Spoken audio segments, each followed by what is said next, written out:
Friends ఇవాళ నేను చాలా సింపుల్ గా టేస్టీగా టొమాటో రైస్ ఎలా చేయాలో చేసి చూపిస్తాను. మరి మీ అందరికీ కూడా ఇది చాలా బాగా నచ్చుతుంది. మరి మీరందరూ కూడా నా వీడియోని ఫుల్ గా చూడండి, ఎక్కడ స్కిప్ చేయకండి. ఎవరైనా ఫస్ట్ టైం చూస్తున్నట్లయితే ఒక లైక్ కొట్టి నా ఛానల్ సబ్స్క్రైబ్ చేసుకోవడం మాత్రం మర్చిపోకండి ఫ్రెండ్స్. మరి మన టొమాటో రైస్కి ఏమేమి కావాలో చూద్దాం రండి. 1 glass of rice, meal maker, onions, పచ్చిమిర్చి, జీలకర్ర, ఆవాలు కూడా ఇందులోనే వేసేసాను. ఇంకా whole garam masala 3 medium size టమాటాలు అయితే తీసుకొని గ్రైండ్ చేసి పేస్ట్ చేసి పెట్టుకున్నాను. ఇంకా ధనియా పౌడర్, జీరా powder, whole garam masala powder. ఇవ్వండి టమాటా రైస్ కావాల్సిన ఇంగ్రీడియంట్స్. ఇంకా మనం ప్రాసెస్లోకి అయితే వెళ్దాం. శుభ్రంగా కడిగి పక్కన పెట్టుకోవాలి. కుక్కర్లో ఆయిల్ వేసి బాగా కాగాక మసాలా దినుసులు అయితే వేసుకోవాలి. వేసుకొని వీటిని కొద్దిసేపు బాగా ఫ్రై చేసుకోవాలి.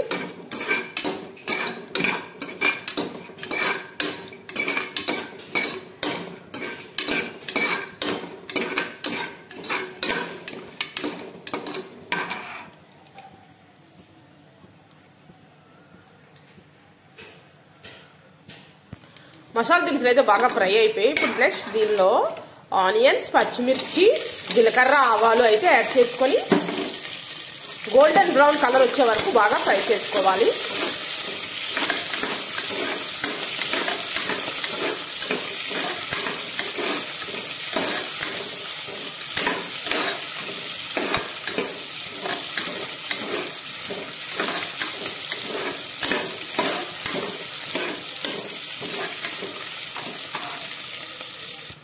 ఆనియన్స్ అయితే బాగా ఫ్రై అయిపోయి ఇప్పుడు నెక్స్ట్ దీనిలో 1 స్పూన్ అల్లం వెల్లుల్లి పేస్ట్ని అయితే యాడ్ చేసుకోవాలి.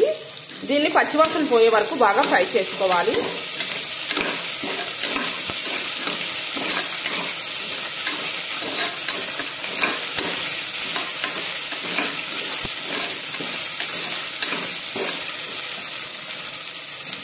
అల్లం వెల్లుల్లి పేస్ట్ కూడా బాగా ఫ్రై అయిపోయింది కదా. ఇప్పుడు నెక్స్ట్ దీనిలో శుభ్రంగా కడిగి పెట్టుకున్న మిల్ మేకర్ని అయితే యాడ్ చేసుకోవాలి. యాడ్ చేసుకొని వీటిని కూడా కొద్దిసేపు బాగా ఫ్రై చేసుకోవాలి.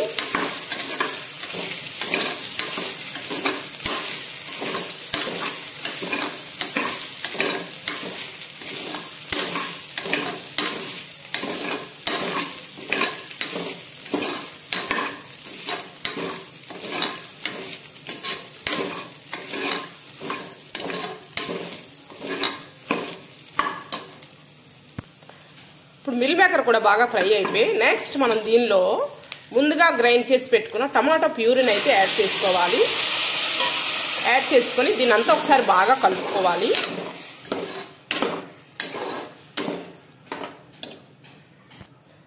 నెక్స్ట్ దీనిలో 1/2 స్పూన్ కారం,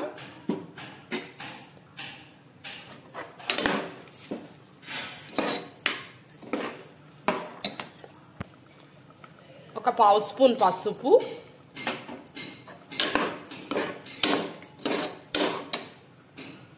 కొద్దిగా ధనియా పౌడర్, ఒక 1/2 స్పూన్ జీరా పౌడర్, కొద్దిగా గరం మసాలా పౌడర్ కూడా యాడ్ చేసుకొని దీనంతా ఒకసారి బాగా కలుపుకోవాలి. టమాటోలో ఉన్న వాటర్ అంతా ఇంకి దగ్గర పడే వరకు కొద్దిసేపు ఒక 5 మినిట్స్ అయితే దీన్ని బాగా కుక్ చేసుకోవాలి. టమాటా పేస్ట్ అంతా బాగా దగ్గర పడింది. ఇప్పుడు నెక్స్ట్ 1 గ్లాస్ రైస్కి అయితే మనం 2.5 గ్లాసెస్ వాటర్ అయితే యాడ్ చేసుకోవాలి. ఇదంతా ఒకసారి బాగా కలుపుకోవాలి. నెక్స్ట్ మనం దీనిలోకి సరిపడా సాల్ట్ని అయితే యాడ్ చేసుకోవాలి. ఒకసారి బాగా కలుపుకోవాలి.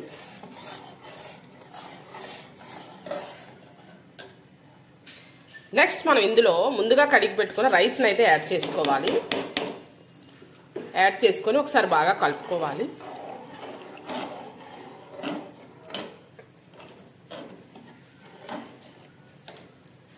ఇప్పుడు మనం కుక్కర్ అయితే మూత పెట్టి ఒక 3 విజిల్స్ అయితే రానివ్వాలి. వేడివేడి టొమాటో రైస్ అయితే రెడీ అయిపోయింది. చాలా పర్ఫెక్ట్గా పొడి పొడిగా చాలా బాగా వచ్చింది ఫ్రెండ్స్. మరి మీకు కూడా నా టమాటా రైస్ అయితే నచ్చిందా? ఇంకెందుకు ఆలస్యం, మరి మీరు కూడా ఒకసారి ట్రై చేయండి. నా వీడియో కనుక నచ్చినట్లయితే సుజాత అఫీషియల్ ఛానల్ సబ్స్క్రైబ్ చేసుకోవడం మాత్రం మర్చిపోకండి. ఒక లైక్ కూడా చేయండి. మీరు ఇచ్చే లైక్ వల్ల ఈ వీడియో ఎంతో మందికి రీచ్ అవుతుంది ఫ్రెండ్స్. బాయ్ అందరికీ.